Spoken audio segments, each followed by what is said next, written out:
what is complex communication needs? What does that mean when someone has complex communication needs? So part of what I do is I write blogs, multiple blogs every week about these different things. You absolutely can go ahead and read those. The link is down below. But let's talk a little bit today about the 5 qualities that I think would qualify a child to be considered complex needs. So the first one is definitely difficulty understanding spoken language. Children with complex communication needs, or CCN, are children that have difficulty with what we call receptive language. So they may not always understand what's being said to them. They may not be able to process what's being said. Now, this can look like a variety of things. It could look like they're acting like they don't hear you, but it's really that they don't understand you. Their hearing is actually typical and normal and functional, but they just are not understanding you. Another way that this may look like is they may hear only certain parts of what you say, or only understanding the last thing of what you said, or only acting on the last thing that you said, or there's a delay, so they react late. So all those could be part of difficulty with understanding spoken language, or what we call receptive language. The next one is really understanding, or not understanding, but expressing their wants and their needs. But we are human beings, right? And so really the thing is, it's not always about expressing just wants and needs. Some children are able to do that because either they've been through years of therapy, or they are just able to do that.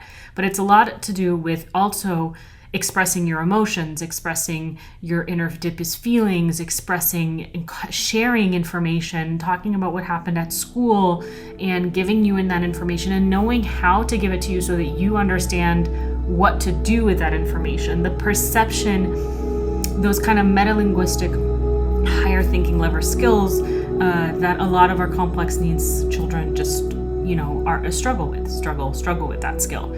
I actually do know a couple probably neurotypical people that probably struggle with that as well. But the reality is that that ability to know that your communication partner doesn't always have all the information that you're wanting to tell them, and then not being able to, understand that. Now that does come up during a typical point. So as in, there are neurotypical children that can't do that until a certain age. So if you're watching this video and you're sitting there and you're like, my child doesn't do this, they're complex needs. Not necessarily, okay? In order to meet complex needs, there's a variety of things that come into play. So these are just kind of 5 overarching things that do come up a lot with complex needs individuals. So if you have any concerns about, complex needs or anything like that, by all means, please visit your local pediatrician and visit your doctor and visit, your therapist, or get a therapy appointment. But this is absolutely, just because you have one of these doesn't mean your child has complex needs. Delayed speech and language development. So I want to sit on this for just a hot minute. So speech development has to do with the development of the speech sounds. So being able to say and duh and t.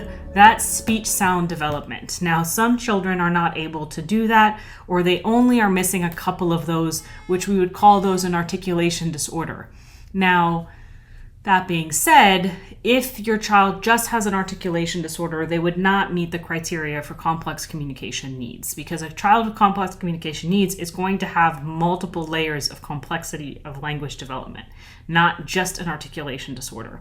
Now, then the other thing that we talk about is a language development disorder. Now, language development is how the child puts language together. So the sounds that they make are fine. There's nothing wrong with them. They're understood by everybody. They're understood by their parent, by their peers, but they don't quite make sense, right? So the syntax of their sentence is off. The pragmatics of when and why they say certain things is off. Morphology is off. All these different things, grammatical rules, they're not really sure of how to use. That could potentially point to a language disorder. Now, again, if they have language disorder alone, it does not always peg them as complex communication needs, but it could be something that we may need to look at. There's more underlying factors, and not only a professional would be able to tell you.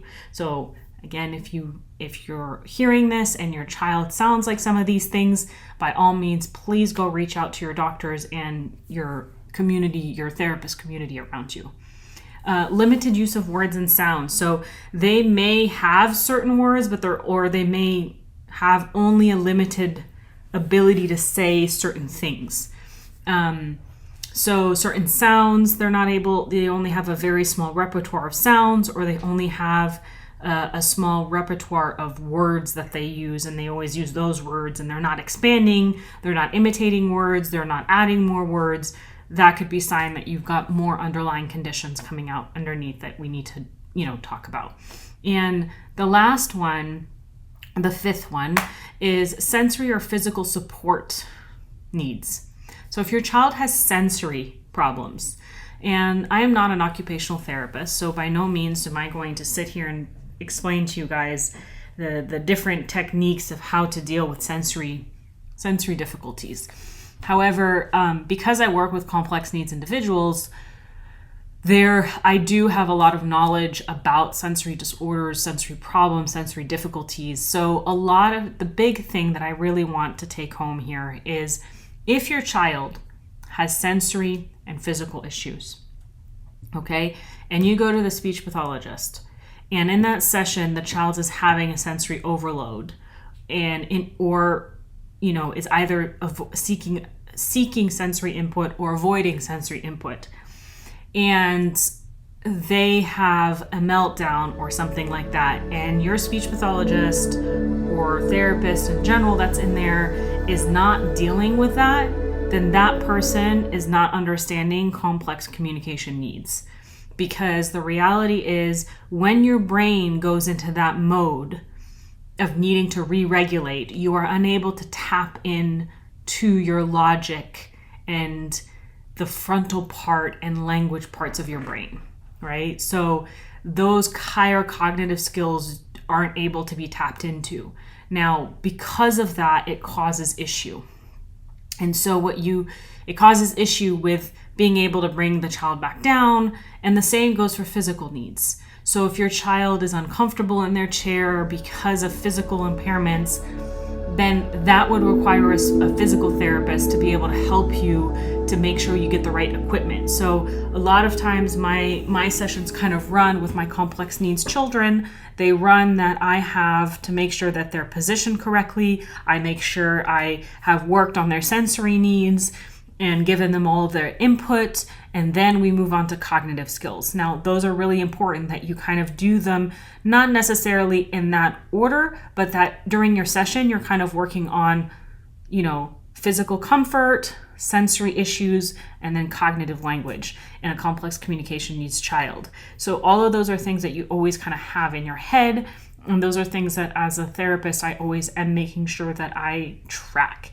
And that is really important when it comes to complex communication needs. Now, part of parent empowerment is, like I said, is understanding that who to go to, right?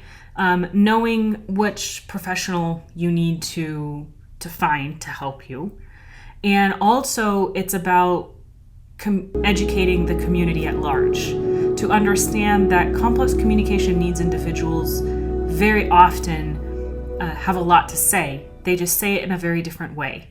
And we really should, as a community, be more inclusive and understanding of the various ways that we communicate, because even as neurotypical people at large, we all communicate very differently. We all have different cultures that we need to adhere to and understand. I myself am from two different cultures. My mother is from New York and the Western world, and my father is from Madagascar, and it's more Eastern culture, and their communication styles very different, yet both neurotypical. So the reality is, even within the neurotypical world, we have different communication styles. We need to be able to understand those communication styles, and we need to be able to find the middle ground in order to have more meaningful communication and relationships.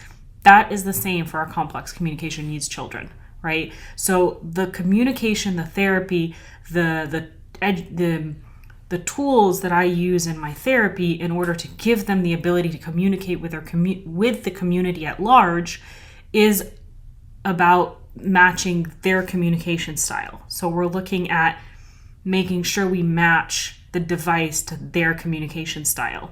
Now, that also means that when that child goes into the community, the neurotypical person's communication style also needs to match the child's. And so that's when you get meaningful input, meaningful back and forth. And I've done this there are some children, like siblings. When I have siblings in the home, I actually did this the other day in one of my sessions. I was teaching the sibling how to communicate to her brother with Down syndrome. She's neurotypical, and we were communicating. I was teaching her how to use how to interpret and how to use her communication skills so that her brother could use his communication device and they could have a meaningful interaction. Now, that is a start of bonding. And that is inclusivity of not just teaching the complex needs child how to communicate, but also teaching the neurotypical child how to communicate with the complex needs child. And that is very important because communication, as we know, is two-way, right? It's not just me talking at somebody and hoping that they respond, right? I'm looking for a connection.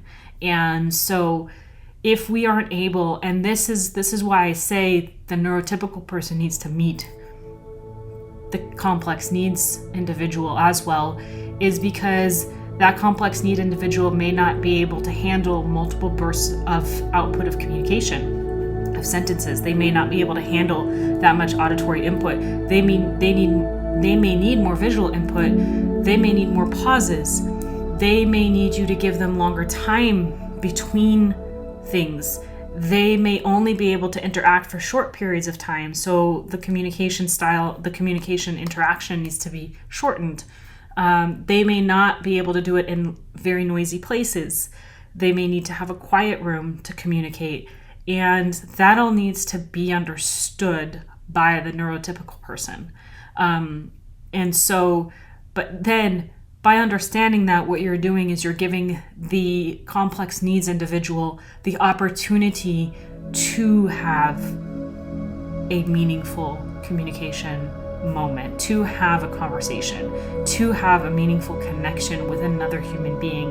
And that really is the most important part of what I do as a speech pathologist. It's not just giving people tools, but it's giving my complex needs patients the ability to have meaningful interactions with other people in their community. And so we need to make sure that when we are interacting with these individuals, that we give them those opportunities. And by giving them those opportunities, you're breaking down participation and attitude barriers about complex communication needs. And that is going to be the empowerment point. That is when you create less isolation for these individuals and you give them an opportunity to be part of the community at large. So thank you guys so much for listening. If you like what you heard, you want to hear more, please go ahead and subscribe and go ahead and hit that bell when a new video comes up, or you can read some more stuff on my blog. You can also follow me on Facebook at Parent Empowerment for Special Needs Kids, as well as on Instagram and on TikTok under Wallish and Associates. So by all means, please reach out, and hope you guys have a lovely rest of your day.